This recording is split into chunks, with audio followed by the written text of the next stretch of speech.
기도하겠습니다. 사순절 16번째 날을 허락해 주신 하나님, 감사와 찬송을 올려드립니다.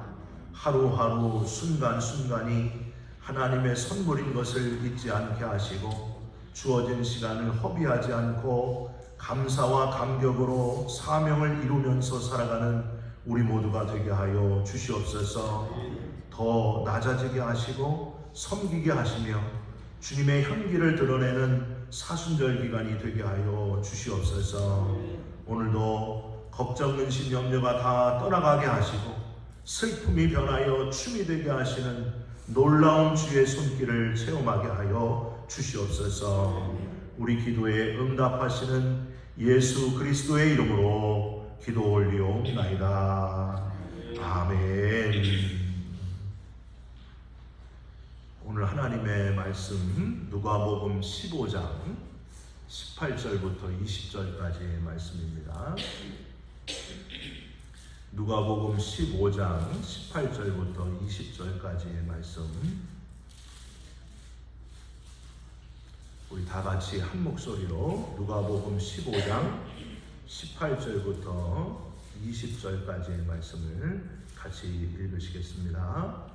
내가 일어나 아버지께 가서 이르기를, 아버지, 내가 하늘과 아버지께 죄를 지었사오니 지금부터는 아버지의 아들이라 일컬음을 감당하지 못하겠나이다.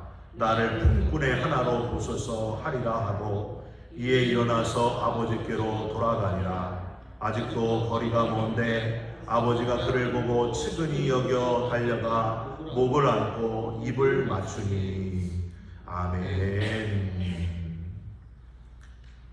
오늘은 사순절 16일 섬기시는 하나님, 하나님께 돌아가기라는 제목의 말씀을 함께 이 시간 나누고 기도하는 시간을 갖겠습니다. 어머니와 아들이 단 둘이 살고 있었습니다. 그런데 안타깝게도 아들이 교통사고를 당해서 두 눈을 다 실명하게 됩니다. 아들의 절망과 좌절은 이루 말할 수가 없었습니다.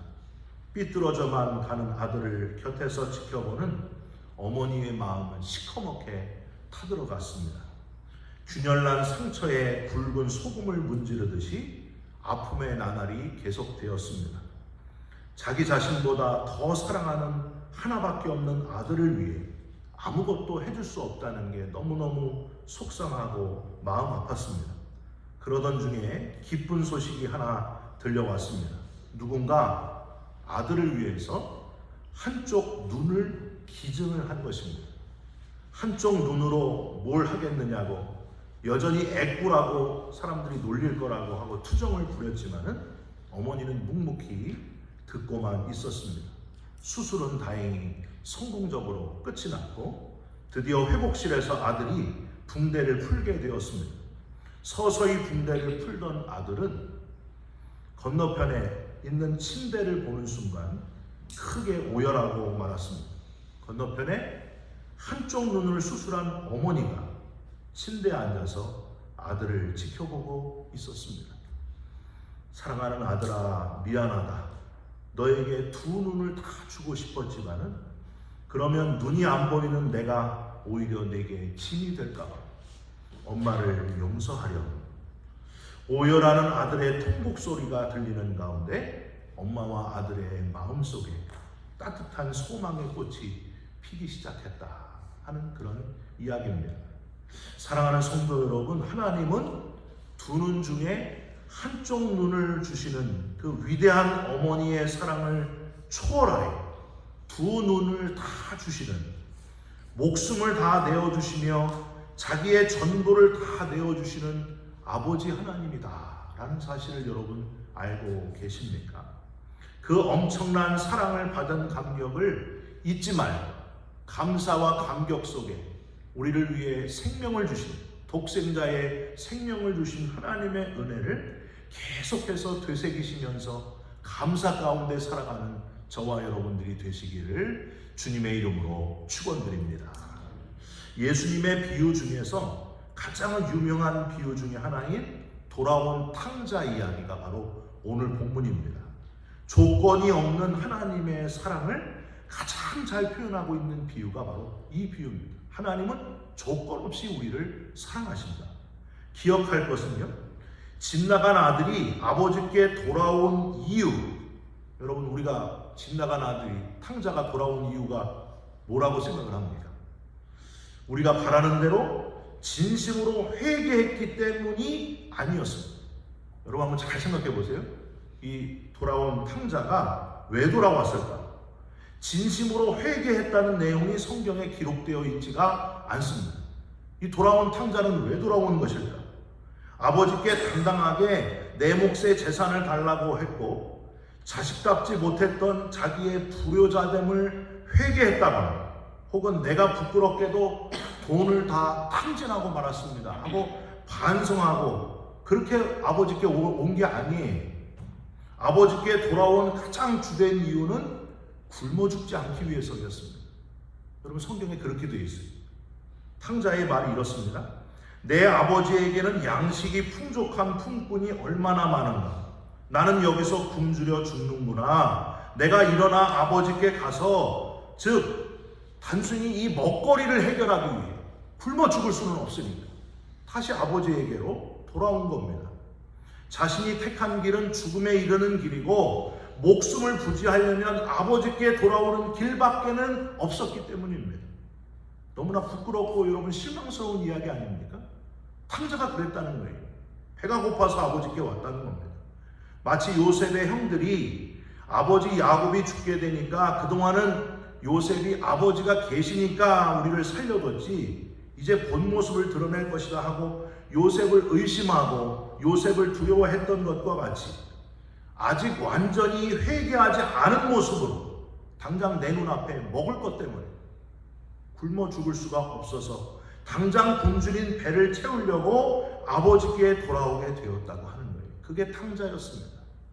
그런데 이 상황에서 진짜 감동적인 것이 있는데 이러한 미심쩍은 회개하지 않은 아들인데도 탕자인데도 허랑방탕하고 아무짝에도 쓸모없는 회개하지도 않는 피해만 주는 아들인데도 그럼에도 불구하고 아무것도 요구하지 않으시는 탕자의 아버지, 그냥 끌어안아 주시면서 받아주시는 탕자 아버지의 넓은 품이 너무나 감동적이라고 하는 겁니다. 이거야말로 우리에게 가장 큰 위로가 된다고 하는 사실이에요. 아버지는 집에 온 아들에게 아무 말이 없었습니다. 물은 게 없었어요. 하나도 묻지 않았어요. 온전하고 조건이 없으며 아무것도 묻지 않고 따지지도 않고 요구하지도 않으시는 아버지. 아직도 거리가 먼데 멀리서 탕자를 보고 측은히 여겨 달려가서 목을 안고 입을 맞추는 그 모습이 너무나 황송할 정도입니다. 여러분 자식이 가출을 했다가요 집에 돌아오면은 아버지의 눈빛부터 살핍니다. 근데 아버지 어머니가 생각과는 달리 아무 말이 없으신 거예요. 야, 잘 왔다. 빨리 씻고 맛있는 음식을 차려놨으니까 이거 맛있게 먹고 얼른 잠자리에 들어라. 그게 아버지 어머니입니다. 여러분 아버지 어머니의 속마음을 아시겠습니까? 헨리 나우에는 이런 아버지의 온전하고 조건이 없이 받아들이는 마음을 이렇게 표현을 합니다. 하나님은 우리를 끌어안기 전에 순결한 마음을 요구하지 않으신다. 욕심대로 살다가 행복을 얻지 못해 그 이유만으로 돌아온다고 해도 그분은 우리를 받아주신다. 기독교 신자가 되는 게 종교 없이 사는 것보다 마음이 편안하기 때문에 돌아왔다고 해도 그분은 우리를 받아주신다.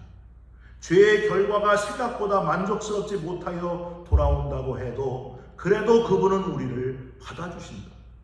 혼자 힘으로는 살 수 없어서 돌아온다고 해도 그래도 그분은 우리를 받아주신다. 하나님의 사랑은, 그 엄청난 사랑은 돌아온 이유에 대해 아무런 설명도 우리에게 요구하지 않으신다. 그분은 우리가 집에 온 것만으로도 기뻐하고 또 기뻐하신다. 집에 왔다는 이유만으로 기꺼이 우리의 소원을 들어주시는 분이시다. 여러분 이 새벽에 우리가 여기에 왔다는 것만 해도 하나님이 기뻐하십니다. 아버지 집에 왔다는 것만 해도 하나님이 좋아하시고 기뻐 뛰며 즐거워하시는 분이십니다. 고등학교 2학년 때 신승철이라고 하는 제 친구가 한 명 있었습니다. 친구는 저보다 2가지를 잘했고 2가지를 못했습니다. 2가지가 뭐냐?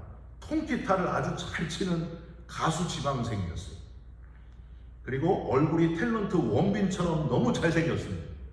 그런데 안타깝지만은 기타 실력만큼 목소리, 노래가 따라가 주질 못했어요. 얼굴이 잘생겼지만은 말을 잘 못했어요. 말주름이 없었어요.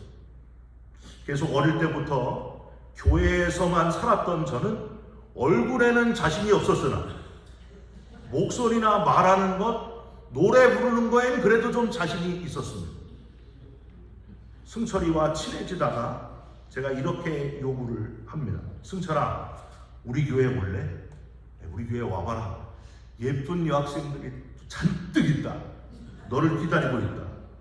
그리고 나 기타 좀 가르쳐 줄래? 내가 너한테 노래 잘하는 법을 알려주겠다.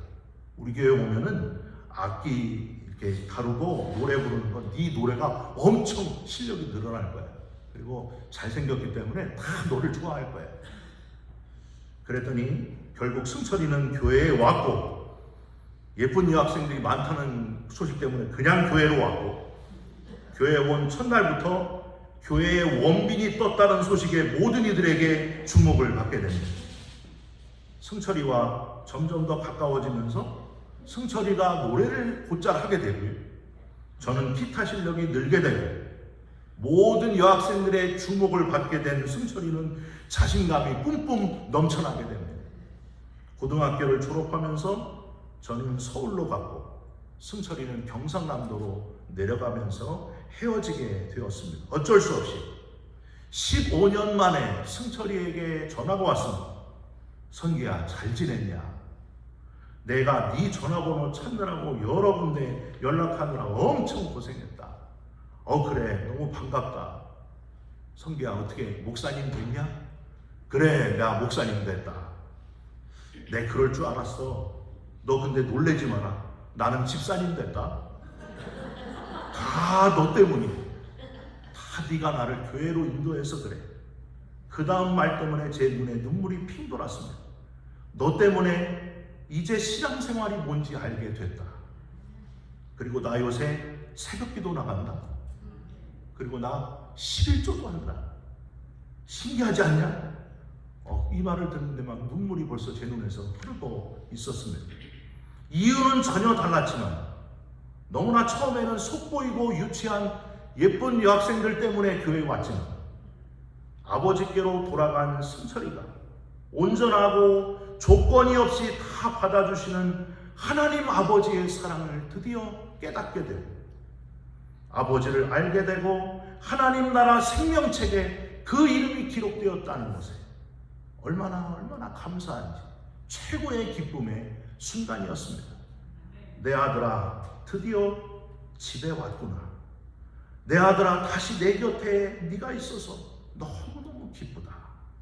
여러분, 이 사순절에 주님의 발자취를 따르려고 하는 저와 여러분들을 향한 하나님의 마음은 우리의 거룩함 회복에도 그 마음이 있겠지만, 우리 하나님의 마음은 문 밖에 있어서 아직도 누가 돌아오지를 않을까? 아직 거리가 먼데 문 밖에서 버선발로 뛰어갈 준비를 하고 계시는 하나님은 아니시겠습니까? 여러분, 그런 하나님이 아닐까요? 측은히 여겨 달려가 목을 안고 입을 맞출 준비를 하시면서 문 밖에 서성이는 하나님의 마음. 여러분, 하나님의 마음이 향하고 있는 그 영혼들을 위해서 오늘 이 새벽에 같이 기도했으면 좋겠습니다. 멀리 있지 않아요. 바로 우리 가까이에 있는, 아직도 돌아오지 않고 있는 우리 하나님의 자녀들, 그 자녀들을 하나님께로 인도하는 저와 여러분들이 다 되시기를 주님의 이름으로 축원드립니다. 기도하겠습니다. 주님, 나를 사랑하신다는 주님의 음성을 듣고 주님의 자비를 받아들이는 자가 되게 하여 주시옵소서. 탕자와 같이 아버지를 떠났던 자가 아버지의 집으로 돌아갈 때에 하나님 받아 주시옵소서. 주 품에서 참된 안식을 얻게 하여 주시옵소서. 오늘도 하나님 누구를 만나든지 어디 있든지 하나님의 마음이 내 마음이 되어 잃어버린 영혼을 하나님께로 인도하는 우리 모두가 되게 하여 주시옵소서. 예수 그리스도의 이름으로 기도 올리옵나이다. 아멘. 하늘에 계신 우리 아버지여, 이름이 거룩히 여김을 받으시오며 나라가 임하시오며 뜻이 하늘에서 이루어진 것 같이 땅에서도 이루어지이다. 오늘 우리에게 일용할 양식을 주옵시고 우리가 우리에게 죄진 자를 사하여 준 것 같이 우리 죄를 사하여 주옵시고 우리를 시험에 들게 하지 마옵시고 다만 악에서 구하옵소서. 나라와 권세와 영광이 아버지께 영원히 있사옵나이다. 아멘.